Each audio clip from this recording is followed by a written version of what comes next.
दोस्तों स्टडी 91 के YouTube channel में आप सभी का बहुत बहुत स्वागत है। दोस्तों आज आप सभी के समक्ष मैं समास की अगली क्लास लेकर हाजिर हूं। जैसा कि हमने आपसे वादा किया था कि रोज हम लोग चैप्टर चेंज करते हैं, रोज हम लोग अपना टॉपिक चेंज करके नए चैप्टर पे चर्चा करते हैं, लेकिन संधि और समास, इसी तरह से रस छंद अलंकार, ये 5 ऐसे चैप्टर हैं जो थोड़े से बड़े हैं और अगर हम एक चैप्टर में उनको पढ़ते हैं तो कुछ ना कुछ कमी जैसा रहता है। तो मैंने कोशिश किया कि चलो इसका दो लेक्चर ले लेते हैं, लेकिन हैरान होने वाली बात नहीं है। आज हम समास पढ़ रहे हैं। निश्चित रूप से दोस्तों कल की क्लास किस पे रखूंगा, मैं संधि से संबंधित रखूंगा ताकि उस पे भी आपका कांसेप्ट क्लियर हो पाए। तो इसके पहले दोस्तों कुल 21 लेक्चर आपको दिया जा चुका है। आज हमारा 22वां लेक्चर है और इस 22वें लेक्चर में हम लोग आज चर्चा करने चल रहे हैं समास से संबंधित सवालों को जो कि आपसे परीक्षा में पूछे जाते हैं। ठीक है, तो चलिए देखते हैं कि कौन कौन से सवाल हमें यहां देख रहे हैं मिलने के। और यहां पर याद रखिएगा स्टडी 91 के प्लेटफॉर्म से अब किताबें भी आ चुकी हैं दोस्तों, जिसमें आपकी अपनी हिंदी की किताब और आरओ यारो परीक्षा की किताब। देखिए किताब आपके लिए बहुत इंपॉर्टेंट है भाई, हिंदी की किताब तो आपके पास होगी ना, और एक अपनी हिंदी भी रख लीजिए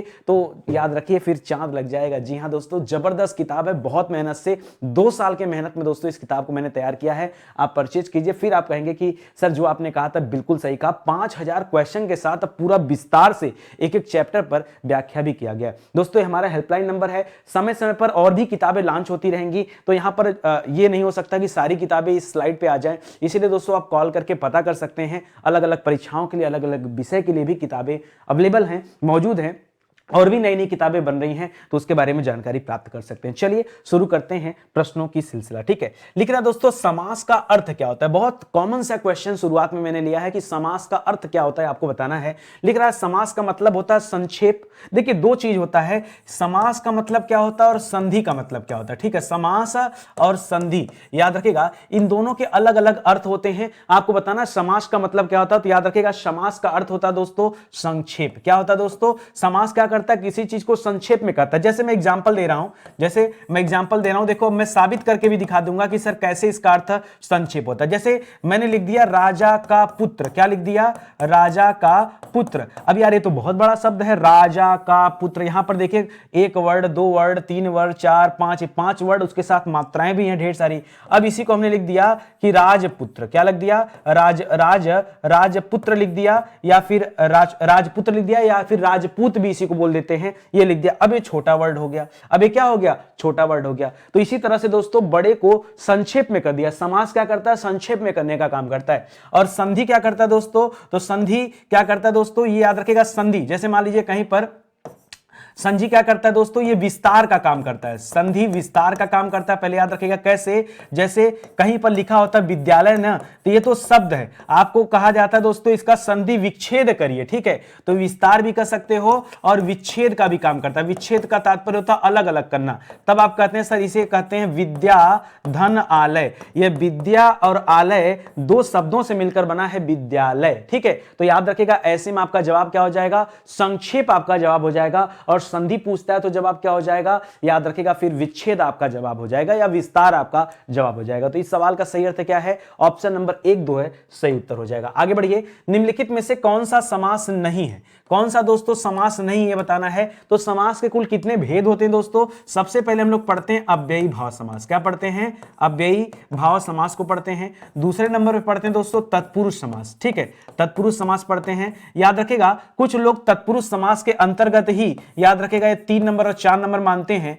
याद रखेगा दिगु को दोस्तों कुछ लोग तत्पुरुष समास का भेद मानते हैं और कर्मधारय को भी दोस्तों तत्पुरुष समास का भेद मानते हैं, इसलिए थोड़ा सा इसको मैं इनर करके लिख दिया हूं, हालांकि आप काउंटिंग में जोड़ लीजिए। और इसके बाद दोस्तों हम लोग पढ़ते हैं द्वंद्व समास के बारे में। किसके बारे में, द्वंद्व समास के बारे में। और छठे नंबर पे हो जाता है आपका बहुव्रीहि समास। क्या हो जाता है, बहुव्रीहि समास हो जाता है, तो इसे भी याद रखेगा। इस प्रकार ये 6 प्रकार के समास होते हैं। अगर मुख्य की बात करेंगे तो मुख्य में इसको लिया जाता है, इसको लिया जाता है, इसको लिया जाता है और इसको लिया जाता है, तब बताया जाता है कि समास कितना होता है। मुख्य रूप से समास के 4 भेद होते हैं। ठीक है, अगर मुख्य पूछेगा तो बताएगा समास के 4 भेद होते हैं, और अगर कुल पूछेगा कि समास के कुल कितने भेद होते हैं, तो समास के कुल 6 भेद होते हैं। ये 2 जवाब हो जाएगा आपका। अभी पूछा अव्ययी भाव कर्म कारक नाम का कोई समास नहीं होता है, कर्मधारय होता है, कर्म कारक थोड़े होता है, तो ये जवाब आपका गलत हो जाएगा और यही आपसे पूछा है, यानी ऑप्शन नंबर 2 इस सवाल का सही उत्तर है। सामासिक पद को तोड़ना क्या कहलाता है, सामासिक पद को तोड़ना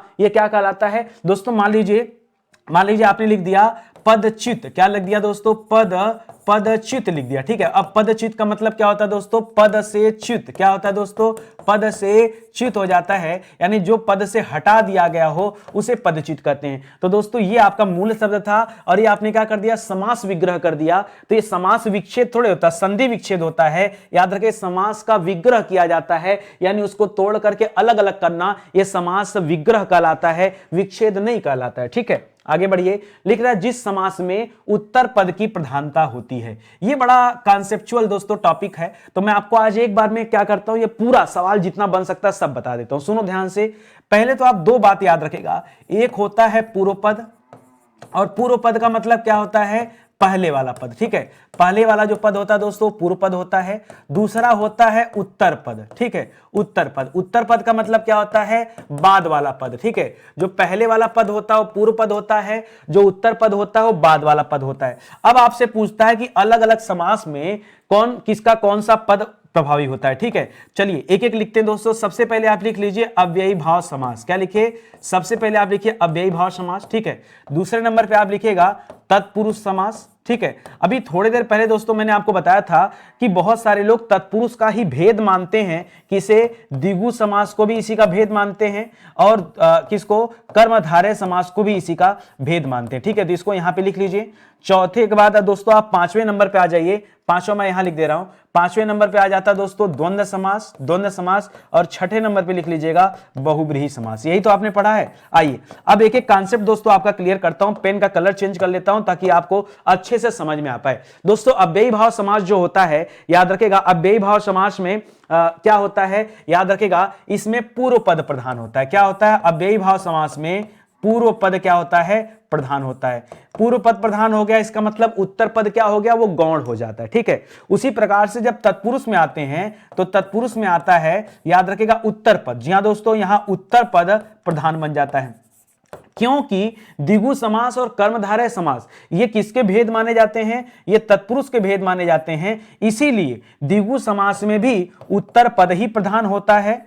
ठीक है, सिंपल सी बात है भाई, जब इसके भेद है तो यही प्रधान होगा, और कर्मधारय में भी क्या होता है दोस्तों, उत्तर पद ही प्रधान होता है। तो सर ये तो बहुत आसान था, फिर सर हम लोगों को याद क्यों नहीं होता था, मुझे क्यों नहीं पता, मुझे नहीं पता कि आपको क्यों नहीं याद होता है। शायद आपने इतने आराम से इतने सिस्टमेटिक तरीके से पढ़ा ही ना हो, तो आपको याद नहीं होता है। तो अव्ययी भाव समास में याद रखेगा पूर्व पद प्रधान होता है, उत्तर पद गौण होता है। बाकी तत्पुरुष की बात करिए, चाहे द्विगु की बात करिए, चाहे कर्मधारय की बात करिए, क्योंकि द्विगु और कर्मधारय ये तत्पुरुष के भेद माने जाते हैं, इसलिए इन तीनों में क्या होता है दोस्तों, ये उत्तर पद प्रधान होता है। अगर हम द्वंद्व समास की बात करेंगे तो द्वंद्व समास में याद रखेगा दोनों पद प्रधान होते हैं। क्या होता है, इसमें दोनों पद प्रधान हो जाते हैं, तो एकदम एंटिक टाइप का है। और बहुब्रीहि समास की बात करते हैं तो इसमें दोनों पद अप्रधान हो जाते हैं। ठीक है, दोनों पद अप्रधान हो जाते हैं, प्रधान नहीं। यहां पे देखिएगा क्या लिखा है, अप्रधान, और यहां पर क्या हो जाता है दोस्तों, याद रखेगा तीसरा पद प्रधान हो जाता है। ठीक है, तीसरा पद प्रधान हो जाता है। और इसी में से दोस्तों आपसे सवाल पूछ लेता है, जैसे पूछ लिया कि बताइए किस समास में उत्तर पद प्रधान होता है, तो क्या बताएंगे, उत्तर पद प्रधान होने वाला तत्पुरुष है, द्विगु है, और क्या है आपका कर्मधारय है। किस समास में दोस्तों पूर्व पद प्रधान होता है, तो क्या हो जाएगा, अव्ययी भाव समास। किस समास में दोनों पद प्रधान होते हैं, क्या हो जाएगा, द्वंद्व समास। किस समास में दोनों पद अप्रधान होते हैं और कोई तीसरा पद प्रधान हो जाएगा, उत्तर क्या हो जाएगा, बहुब्रीहि समास। बस इतना ही सवाल, इसके बाहर कुछ परीक्षा में नहीं आता है। तो यहां क्या हो जाएगा, उत्तर पद की प्रधानता पूछा है तो याद रखेगा तत्पुरुष हो जाएगा। ठीक है, अच्छा याद कैसे करेंगे सर, यहां तो आपने रटा दिया। देखो यार, उत्तर में यहां डबल त दिख रहा है, उत्तर में एक आधा त दिख रहा है, उत्तर में एक आधा त दिख रहा है, तो उत्तर वाला आधा त, और यहां देखिए तत्पुरुष में भी दोस्तों आधा त दिख रहा है। ठीक है, तो हमेशा याद रखेगा उत्तर पद किसमें होगा, तत्पुरुष वाले में होगा, और आपको बाकी तो याद ही हो जाएगा, क्योंकि द्विगु और कर्मधारय तो भेद ही होते हैं। अब आपको नहीं बोलेगा सर ये छोटी सी ट्रिक जो आपने बताया ना, ये पूरे जीवन काम करने वाली है, सच में वादा कर रहा हूं। चलिए, तो इसका उत्तर आपको पता चल गया। अगला देखिए, लिख रहा है दोस्तों मनमाना। जी हाँ दोस्तों, मनमाना में कौन सा समास है, देखिए मनमाना अगर लिखा है तो सबसे पहले दोस्तों मनमाना का आप समास विग्रह करिए, क्योंकि बिना समास विग्रह के आप खुद ही नहीं जान पाओगे कि वहां समास है कौन सा। ठीक है, तो मनमाना मतलब क्या हुआ, मन से माना हुआ, मनमाना क्या हो जाएगा, मन से माना हुआ, इसे क्या कहते हैं दोस्तों, मनमाना कहते हैं। और यहां पर दोस्तों एक कारक चिन्ह आप देख रहे हैं से लगा हुआ है, और जहां पर से कारक चिन्ह होता है वहां क्या होता है दोस्तों, वहां क्या होता है, मन से माना हुआ, यानी क्या हो जाएगा, करण तत्पुरुष हो जाएगा। तो तत्पुरुष तो है ही है, और तत्पुरुष के अंतर्गत दोस्तों कौन सा है, याद रखेगा, एक करण तत्पुरुष का एग्जाम्पल है। क्या है दोस्तों, ये करण तत्पुरुष का एग्जाम्पल है, याद रखेगा। हम एकदम डिटेल में चलेंगे, हम ऊपर ऊपर से नहीं पढ़ाई करेंगे, हम और भी अंदर जाके चीजों को बताएंगे। आगे देखिए, लिख रहा है शोकाकुल में दोस्तों कौन सा समास है, बताइए। शोकाकुल, एक शब्द दे दिया शोकाकुल, ठीक है। तो शोकाकुल में कौन सा समास है, याद रखेगा, शोकाकुल में हो जाएगा शोक से आकुल। क्या हो जाएगा, शोक से आकुल, यही तो होगा। जब इसका समास विग्रह करोगे तो आएगा निकल करके दोस्तों शोक से आकुल। और शोक से आकुल का क्या मतलब है दोस्तों, यहां भी से हो गया, और से को देख करके दोस्तों क्या हो जाएगा, ये करण तत्पुरुष के अंतर्गत आ जाएगा, याद रखेगा। तत्पुरुष तो है ही, और तत्पुरुष के अंतर्गत कौन सा है, याद रखेगा, ये करण तत्पुरुष का भेद है, ध्यान दीजिएगा। तो यहां भी दोस्तों आपका उत्तर क्या हो जाएगा, तत्पुरुष समास सही जवाब हो जाएगा। एक बात याद रखिएगा, सबसे ज्यादा जो सवाल बनते हैं, जो आपको कंफ्यूज करते हैं, वो तत्पुरुष ही कंफ्यूज करता है। इसलिए मैं ज्यादातर जो सवाल रखा हूं दोस्तों, ये तत्पुरुष वाले रखा हूं, ताकि आपको परीक्षा में कोई दिक्कत ना हो और वो आराम से याद हो जाए, ठीक है। आगे बढ़िए, लिख रहा अकाल पीड़ित। अकाल पीड़ित में दोस्तों कौन सा समास है, आइए देखते हैं। शब्द लिखा है दोस्तों अकाल पीड़ित, यही शब्द लिखा है। अकाल पीड़ित में दोस्तों कौन सा समास है, तो याद रखेगा यहां पर हो जाएगा अकाल से पीड़ित। क्या हो जाएगा, अकाल से पीड़ित को क्या कहते हैं दोस्तों, अकाल पीड़ित कहते हैं, अकाल से पीड़ित। अब ये अकाल से जो लगा दिया, इस से की वजह से फिर से क्या हो जाएगा दोस्तों, याद रखेगा, ये करण हो जाएगा। कर्ता ने कर्म को करण से, यहां करण तत्पुरुष आ जाएगा, याद रखेगा, यानी फिर से जवाब क्या हो जाएगा, करण तत्पुरुष हो जाएगा। देखिए से का इस्तेमाल दोस्तों अलगाव के जब संबंध में रहे तब उसे क्या कर सकते हैं, अपादान तत्पुरुष कर सकते हैं, लेकिन जब आपको अलगाव दिखे तब, ठीक है। यहां पे कोई अलगाव वाली बात नहीं, इसलिए मैं करण तत्पुरुष कर रहा हूं, याद रखेगा, ठीक है। अगला देखिए, लिख रहा मुंह तोड़। जी हां दोस्तों, मुंह तोड़ में कौन सा समास है। धीरे धीरे दोस्तों मैं इतना कठिन कठिन सवाल दे दूंगा ना कि अभी आपकी हालत खराब हो जाएगी। मैं अभी जो समझा रहा हूं एकदम बेसिक से आगे बढ़ रहे हैं। चलो बताओ, मुंह तोड़ में कौन सा हो जाएगा, तो मुंह तोड़ का पहले समास विग्रह करिए, हो जाएगा मुंह तोड़ का मुंह को तोड़ने वाला, मुंह को तोड़ने वाला, ये क्या हो जाएगा दोस्तों, मुंह तोड़। जी हां दोस्तों, मुंह को तोड़ने वाला। अब यहां कर्ता ने कर्म को, यहां को शब्द दे दिया, और ये क्या बताता दोस्तों, ये कर्म तत्पुरुष के बारे में जानकारी दे रहा है। किसके बारे में, यह कर्म तत्पुरुष के बारे में दोस्तों जानकारी दे रहा है। तो याद रखिएगा यहां जवाब क्या हो जाएगा, यहां तत्पुरुष समास तो होगा, और उसके अंतर्गत दोस्तों कौन सा हो जाएगा, तो याद रखिएगा कर्म तत्पुरुष का भेद माना जाएगा, इसे आप ध्यान रखेंगे, ठीक है। आगे बढ़िए, अगला लिख रहा पर्णकुटी। यहां दोस्तों पर्णकुटी का क्या हो जाएगा, आइए समास विग्रह करते हैं, देखते हैं पर्णकुटी का क्या होगा। पर्णकुटी मतलब क्या हो जाता है, पर्ण किसे कहते हैं दोस्तों, पर्ण पत्ते को कहा जाता है, ठीक है, पत्ते को कहा जाता है। और जो कुटी पत्ते से बनती दोस्तों उसे क्या कहते हैं, उसे पर्णकुटी कहते हैं, यानी पर्ण से बनी कुटी, यही बोल सकते हैं ना, पर्ण से बनी कुटी। जी हां दोस्तों, पर्ण से बनी कुटी को पर्णकुटी कहते हैं। यहां से दिया है, और से कहां आता है, कर्ता ने कर्म को करण से। तो याद रखेगा यहां जवाब क्या हो जाएगा दोस्तों, ये करण तत्पुरुष हो जाएगा, याद रखेंगे, ठीक है। करण तत्पुरुष का भेद है, और यहां तत्पुरुष के अंतर्गत उत्तर क्या हो जाएगा, याद रखेगा, करण तत्पुरुष आपका सही जवाब हो जाएगा। मन लगा के समझो, बहुत विस्तार से पढ़ा रहा हूं, एकदम इत्मीनान से पढ़ा रहा हूं, कहीं कोई कंफ्यूजन वाली बात नहीं है, बस अच्छे से देखते चलो। एक निवेदन आप सभी से, अगर वीडियो अच्छा लगता है ना तो प्लीज आप वीडियो को शेयर जरूर से करिए और लाइक करिए, ठीक है। लाइक नहीं करेंगे तो लोगों को पता कैसे चलेगा कि यहां भी बेहतर क्लास दी जाती है। अगला लिख रहा है गौशाला। गौशाला में दोस्तों कौन सा समास है, आइए बताइए। लिखा है गौशाला, तो गौशाला के लिए आप क्या बोल सकते हैं, इसका समास विग्रह करेंगे तो गो माने होता है गाय, ठीक है, और गाय के लिए शाला। जैसे विद्या के लिए आलय होता है, ऐसे अश्वशाला होता है तो अश्व के लिए शाला। और ये के लिए जो है दोस्तों, ये कारक चिन्ह का इस्तेमाल कहां होता है, तो संप्रदान के लिए। किसके लिए होता है दोस्तों, याद रखेगा, संप्रदान कारक में आप पढ़ते हैं के लिए कारक चिन्ह होता है, और यह संप्रदान तत्पुरुष का भेद है, ठीक है, मतलब ये संप्रदान तत्पुरुष है, ध्यान दीजिएगा। तो यहां तत्पुरुष तो है ही है, और तत्पुरुष में कौन सा है, संप्रदान तत्पुरुष है। अरे यार द्वंद्व समास आपको आता है, मैं वही भाई बहन, लाभ हानि, शुभ लाभ, सत्य असत्य, पाप पुण्य, ये सब पूछ के क्या करूंगा, आपको आता है इसीलिए नहीं पूछ रहा हूं। आप द्विगु समास को देख के पहचान जाते हो, आगे संख्यावाची शब्द लगा होता है, ठीक है, उत्तर पद की प्रधानता होती है, तो आप देख के पहचान जाते हो। हाँ, कर्मधारय थोड़ा सा डिफिकल्ट होता है, तो कर्मधारय पे भी हम प्रैक्टिस कर लेंगे बाद में। अभी पहले आप इसको देखिए, यहां तत्पुरुष के अंतर्गत दोस्तों यहां संप्रदान तत्पुरुष होगा, इसको याद रखेगा, ये आपका सही जवाब हो जाएगा, ठीक है। आगे बढ़िए, अगला सवाल देखिए, कठपुतली। बताइए कठपुतली में सर कौन सा समास है? तो आइए देखते हैं। सबसे पहले लिखिए कठपुतली। अब कठ में याद रखेगा, ये याद रखेगा, कठपुतली का जब समास विग्रह करेंगे तो बनता काठ। ठीक है, एक्चुअली में काठ नहीं होता है, काष्ठ होता है। ठीक है, और काष्ठ किसे कहते हैं दोस्तों? लकड़ी को कहते हैं। ठीक है, लकड़ी को कहते हैं। ठीक है, तो काठ की बनी पुतली, इसी को बोलते हैं दोस्तों कठपुतली। तो यहां दोस्तों की एक आपको चिन्ह मिल रहा है, और काकी के आपने पढ़ा है, काकी के, नानी ने, रारी रे, ये कहां पर आता है दोस्तों? ये संबंध तत्पुरुष के अंतर्गत आप पढ़ते हैं। कहां पढ़ते हैं? इसे पढ़ते हैं संबंध तत्पुरुष के अंतर्गत। जी हां दोस्तों, तो याद रखेगा यहां पुतली का जो संबंध किससे है? वो लकड़ी से है। तो याद रखेगा यहां आपका जवाब क्या हो जाएगा? ये संबंध तत्पुरुष आपका सही जवाब हो जाएगा, यानी ऑप्शन नंबर 2 इस सवाल का सही जवाब है। बहुत आराम से पढ़िए, देखिए एक एक सवाल आपका हल हो जाएगा, कहीं कोई कंफ्यूजन भी नहीं होगा। ठीक है, तो ऑप्शन नंबर 2 आपका सही जवाब है। लिख रहा है सिंह द्वार। जी हां दोस्तों, सिंह द्वार शब्द में समास है। क्या समास है दोस्तों? पहले शब्द लिखिए सिंह द्वार। जी हां दोस्तों, सिंह द्वार। ठीक है, अब ये सिंह माने क्या होता है? सिंह कहा जाता है भैया शेर को। सिंह किसे कहा जाता है? सिंह शेर को कहा जाता है। और सिंह द्वार मतलब सिंह का द्वार।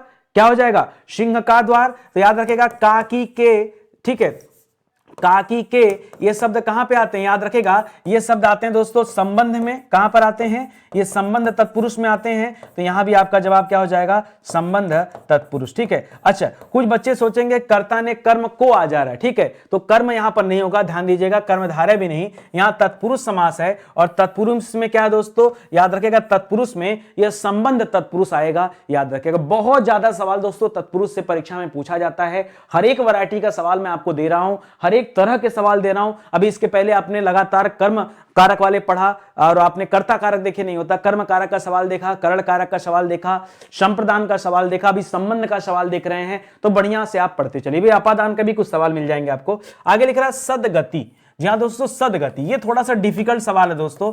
सदगति, सद में पहले हलंत लगाएगा और फिर लिखेगा गति।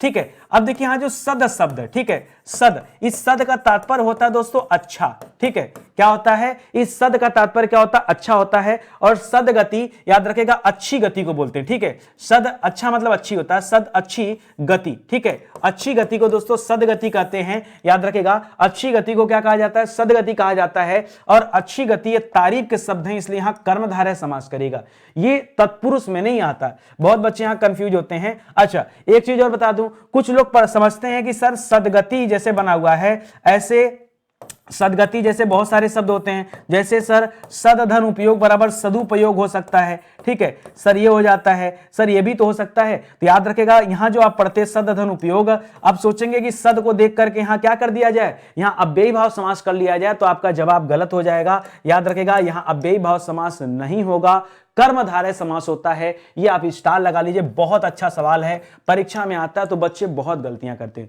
सदगति में क्या होगा दोस्तों? याद रखेगा सदगति, याद रखेगा यहां पर कर्मधारय समास होगा। एकदम ध्यान दीजिए और अच्छे से पढ़ लीजिए। ठीक है, आगे देखिए लिख रहा ध्यान मग्न। ध्यान मग्न का समास आपको बताना है कि ध्यान मग्न में कौन सा समास है, ध्यान मग्न में कौन सा समास है आपको बताना है। तो देखिए इसका क्या हो जाएगा? समास विग्रह हो जाएगा ध्यान में मग्न। क्या हो जाएगा? ध्यान में मग्न, यही तो बनेगा, ध्यान में मग्न। और ये में दोस्तों जो आपको मिल रहा है, में का प्रयोग कहां होता है? आपने में पर पढ़ा है दोस्तों, वो अधिकरण कारक में पढ़ा है। ठीक है, तो यहां पर याद रखेगा ये आपका जवाब हो जाएगा अधिकरण तत्पुरुष। क्या हो जाएगा दोस्तों? ये अधिकरण तत्पुरुष हो जाएगा, ये ध्यान रखिएगा।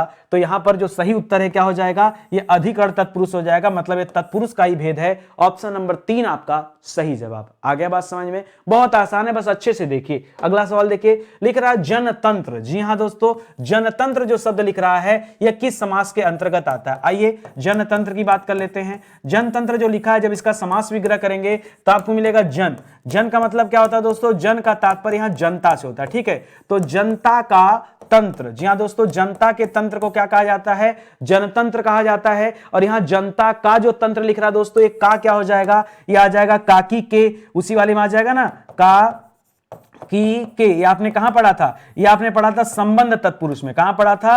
ये आपने पढ़ा था संबंध तत्पुरुष के अंतर्गत। तो याद रखेगा ये जनतंत्र दोस्तों किसके अंतर्गत आ जाएगा? ये संबंध तत्पुरुष में आ जाएगा। संप्रदान में तो के लिए आता है, कर्म होगा नहीं, करण होगा नहीं। कर्ता ने कर्म को, कर्म में को आता है और करण में से आता है, तो सही जवाब क्या हो जाएगा? संबंध तत्पुरुष दोस्तों आपका सही जवाब हो जाएगा। आगे बढ़िए, ध्यान दीजिएगा दोस्तों, अभी वर्तमान में हमारे प्लेटफॉर्म से हिंदी इंडिविजुअल का बैच चल रहा है। अगर आपको ये क्लास देखकर मजा आ रहा है तो निश्चित रूप से आप इंडिविजुअल बैच अगर आप ज्वाइन करेंगे तो आपको और भी ज्यादा मजा आएगा, क्योंकि वहां पर तो पूरे समाज को और भी ज्यादा विस्तार से पढ़ाया गया है।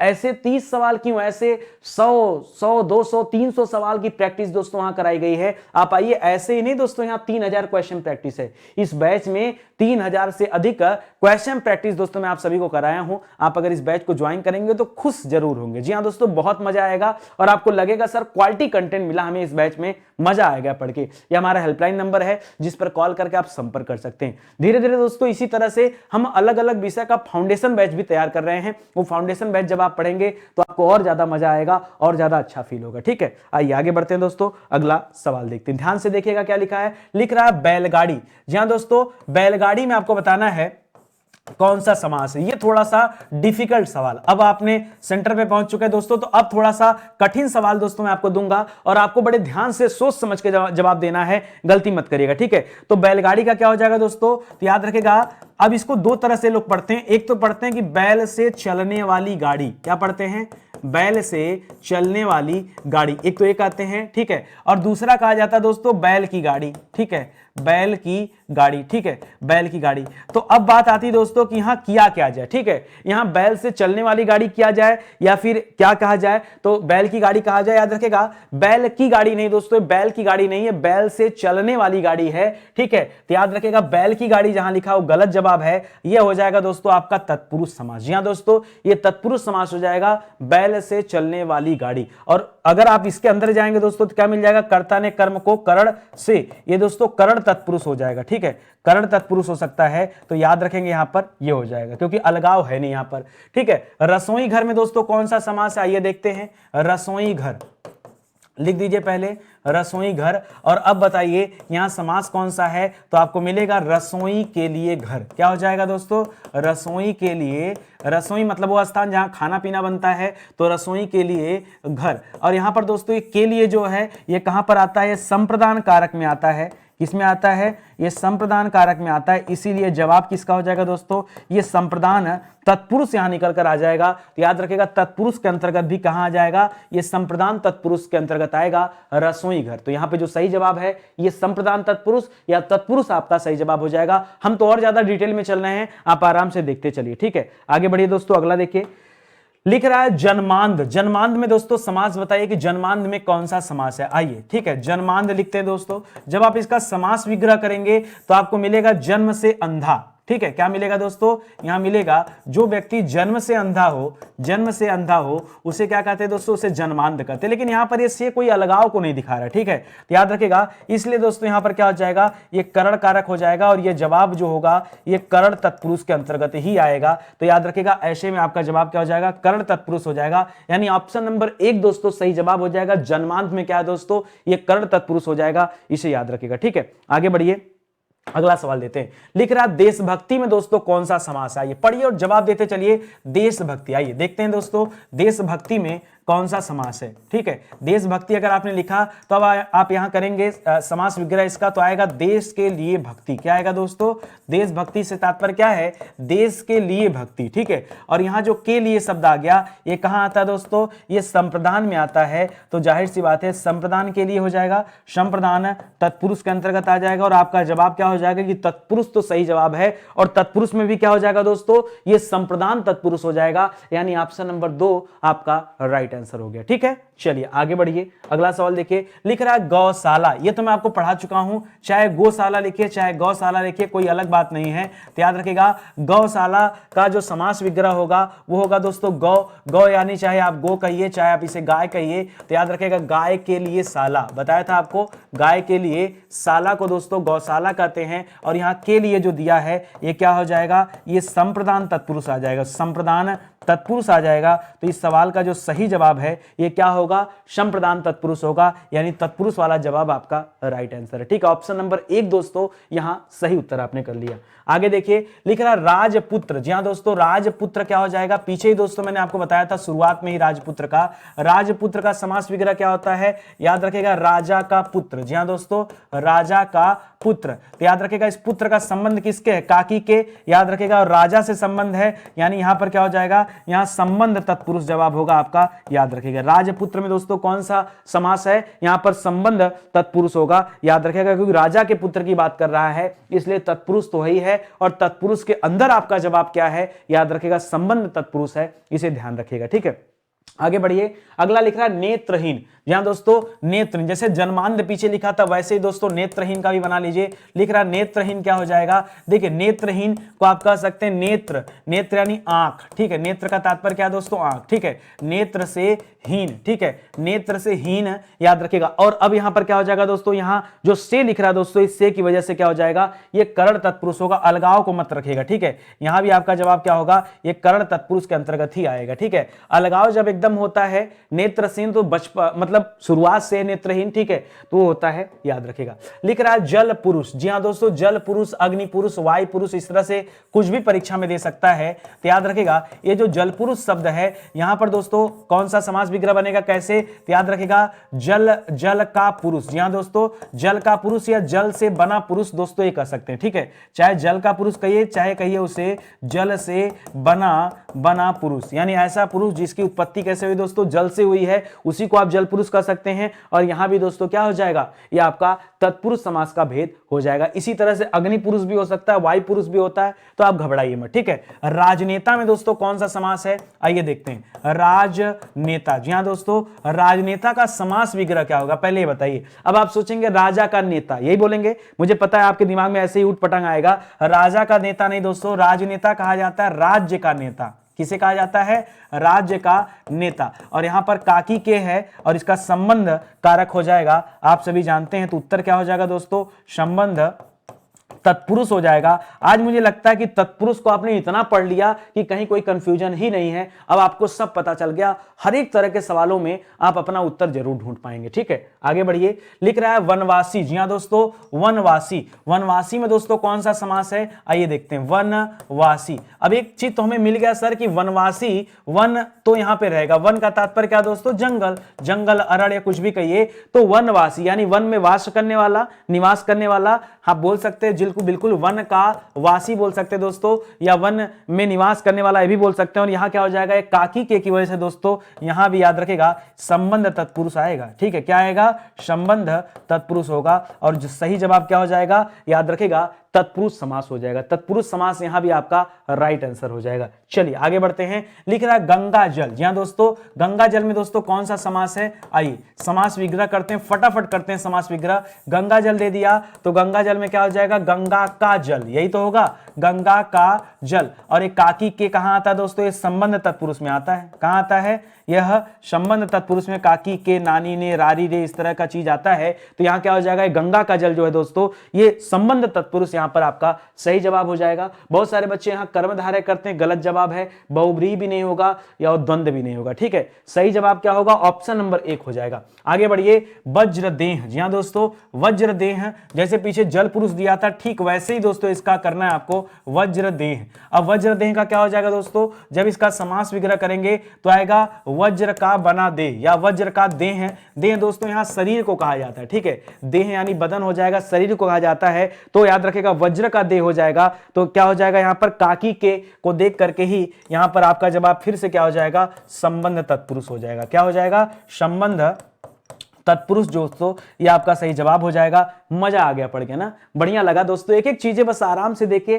सब समझ में आएगा, कुछ भी बाहर नहीं जाएगा। अभी तो आप प्रैक्टिस सेशन चल रहा है, आगे दोस्तों इसी तरह से एक राउंड और लेके आऊंगा। एक बार पूरी हिंदी तो एक बार आपकी आंखों से गुजारना है, आपको आपकी आंखों से हिंदी को एक बार गुजारना चाहता हूं, इसलिए जो भी इंपॉर्टेंट चीजें मुझे लग रहा है और ऐसे ऐसे प्रश्नों को लेकर आ रहा हूं ताकि आपकी तैयारी अच्छे से हो पाए और आप समझ पाओ। ठीक है, आगे बढ़िए दोस्तों। ठीक है, लिख रहा है पॉकेट मार में दोस्तों कौन सा समास है। ठीक है, पॉकेट मार में क्या हो जाएगा दोस्तों, याद रखेगा पॉकेट मार की बात करेंगे या पॉकेट मार की बात करेंगे तो पॉकेट मार में हो जाता है पॉकेट को मारने वाला। यहां दोस्तों पॉकेट, पॉकेट का मतलब क्या होता है, जेब। ठीक है, जेब, जेब, पॉकेट को मारने वाला, इसको क्या कहते हैं दोस्तों, इसको पॉकेट मार कहा जाता है। और फिर से आपने यहां को पकड़ा, क्या पकड़ा दोस्तों, को पकड़ा और इस तरह बता दिया कर्ता ने कर्म को, तो याद रखेगा यहां संबंध नहीं है दोस्तों, यहां कर्म कारक बनेगा। ठीक है, पॉकेट को मारने वाला यहां कर्म कारक बनेगा और कर्म तत्पुरुष दोस्तों आपका जवाब भी आ जाएगा। आगे देखिए पुरुषोत्तम में दोस्तों कौन सा समास है, तो याद रखेगा पुरुषोत्तम, क्या लिखा है, पुरुषोत्तम। जी हां दोस्तों, पुरुषोत्तम में समास कौन सा है, समास वगैरह करिए तो याद रखेगा पुरुषोत्तम कहा जाता है पुरुषों में उत्तम। जी हां दोस्तों, पुरुषों में जो व्यक्ति उत्तम हो, यानी क्या हो, सबसे ज्यादा उत्तम हो, उसे पुरुषोत्तम कहते हैं। इसलिए तो कहा जाता है मर्यादा पुरुषोत्तम श्री राम। ठीक है, तो याद रखेगा में दोस्तों कहां आता है, में और पर आता है दोस्तों, ये अधिकरण कारक में, कहां आता है, अधिकरण कारक में। तो यहां जवाब क्या हो जाएगा, ये अधिकरण तत्पुरुष का भेद है, याद रखेगा, मतलब जवाब है। तो यहां अव्ययी भाव समास गलत है, द्वंद्व गलत है, द्विगु गलत है, सही उत्तर क्या है, तत्पुरुष है। और तत्पुरुष के अंतर्गत क्या आएगा, ये अधिकरण तत्पुरुष आएगा। आज मेरा पर्पज खाली इतना था कि कारक वाले जितने भी आते हैं ना, कम से कम उन पे एक बार हम अपना निगाह डाल लें ताकि सब कुछ सही हो जाए। लिख रहा है मुंबई में गगनचुंबी इमारतें बहुत हैं, रेखांकित शब्द का में कौन सा समास से बताना है, तो लिखा है दोस्तों गगनचुंबी। क्या लिखा है, गगनचुंबी। जब इसका आप समास विग्रह करेंगे तब आएगा दोस्तों गगन को चूमने वाली, गगन यानी आकाश। ठीक है, आकाश, गगन को चूमने वाली, गगन को चूमने वाली को कहा जाता है गगनचुंबी। और याद रखेगा ये हो जाता दोस्तों, अब यहां पर याद रखेगा कर्मधारय समास, अब तत्पुरुष नहीं होगा, अब अव्ययी भाव नहीं होगा, एक कर्मधारय समास है। जी हां दोस्तों, जैसे पूछता परीक्षा में नी लगाए, ठीक है, याद रखेगा नी लगाई, इसमें कौन सा समास है, याद रखेगा, या नीलांबर दे दिया, क्या दे दिया, नीलांबर। ठीक है, या आपके सामने महात्मा शब्द दे दिया, ये प्रसिद्ध शब्द है दोस्तों जो आपसे खूब पूछे जाते हैं, गगनचुंबी दे दिया। इन सभी में क्या है, कर्मधारय समास होते हैं। जहां जहां दोस्तों तारीफ वाले शब्द निकलेंगे सब कर्मधारय निकलेंगे, याद रखेंगे। ठीक है, तो आज का सेशन दोस्तों फिलहाल यहीं समाप्त होता है। उम्मीद करता हूं आपको अच्छा लगा होगा, समझ में भी आया होगा। ये दोस्तों वो नोट्स हैं जो आपको पूरी तरह से, जिसकी क्लासेज आपको YouTube पे पढ़ा दी गई हैं, ये उन्हीं के हैंड रिटन नोट्स हैं। आप इन्हें चाहें तो हमारे वेबसाइट या एप्लीकेशन से परचेज कर सकते हैं। और अगर आप किताबों को परचेज करते हैं तो भाई ये किताब तो आपके घर जाएगी, यानी होम डिलीवरी इसकी होती है। तो दोस्तों एक बार आप ट्राई करें, स्टडी 91 के कंटेंट को एक बार देखिए, बहुत शानदार कंटेंट है। कोई भी किताब परचेज करेंगे दोस्तों तो कभी आपको ऐसा नहीं लगेगा कि यार हमने गलत परचेज कर लिया। ठीक है, निश्चित रूप से आपको बहुत खुशी मिलेगी। आप यहां के कोई भी बैच ज्वाइन करेंगे तो पूरी ईमानदारी के साथ, मेहनत के साथ, लगन के साथ आपको क्वालिटी कंटेंट चीजें दी जाती हैं, पढ़ाई जाती हैं, कहीं कोई आपको बट नहीं मिलेगा। ठीक है, तो चलिए आज का सेशन दोस्तों यही समाप्त होता है। मिलते हैं दोस्तों अगले लेक्चर में। एक निवेदन आप सभी से है, अगर आपने चैनल को सब्सक्राइब नहीं किया है तो भैया चैनल को सब्सक्राइब कर लीजिए और बेल आइकन को जरूर प्रेस करिए, क्योंकि तभी आपके पास नोटिफिकेशन जाएगा, अन्यथा नोटिफिकेशन नहीं आएगा और आपको पता भी नहीं चल पाएगा कि कब कौन सी क्लास दी जाती है। ठीक है, तो चलिए आज का सेशन समाप्त होता है। मिलते हैं दोस्तों अगले लेक्चर में, तब तक के लिए धन्यवाद। जय हिंद, जय Bharat. Thank you so much.